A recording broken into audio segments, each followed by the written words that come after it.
Hello दोस्तों, जय माता दी। मेरा और मेरे यस म्यूजिकल ग्रुप में आप सभी का बहुत बहुत स्वागत है। तो एक मैं बहुत ही प्यारा ननद और भाभी का नोक झोंक गीत लेके आई हूँ। जैसा होगा आप लोग कमेंट में ज़रूर बताइएगा। ड्राइवर पैलो भाई गई मोर ननदी, ड्राइवर पैलो भाई गई मोर ननदी, मोर ननदी सखी मोर ननदी, ड्राइवर पैलो भाई गई मोर ननदी।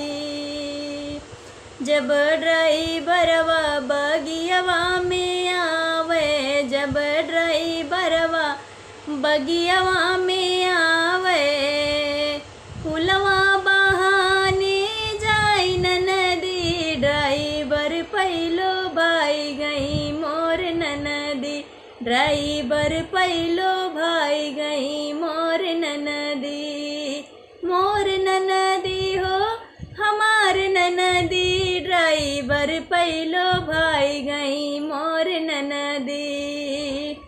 जब ड्राइवरवा सड़किया पैयावई, जब ड्राइवरवा सड़किया पैयावई, कॉलेज बहाने जाई ननदी, ड्राइवर पैलो भाई गई मोर ननदी, अरे कॉलेज बहाने जाई ननदी, ड्राइवर पैलो भाई गई मोर ननदी, मोर ननदी हो हमार ननदी, ड्राइवर पैलो भाई गई मोर ननदी।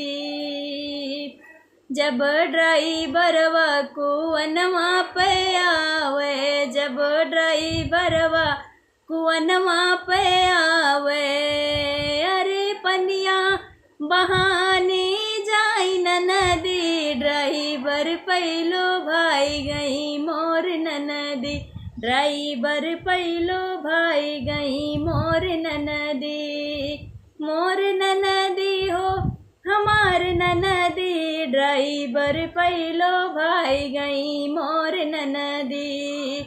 जब ड्राइवरवा दुअरवा पे आवे, जब ड्राइवरवा दुअरवा पे आवे, सज धज के मुस्की मारी ननदी, ड्राइवर पैलो भाई गई मोर ननदी, ड्राइवर पैलो भाई गई मोर ननदी, मोर ननदी हो हमार ननदी, ड्राइवर पैलो भाई गई मोर ननदी।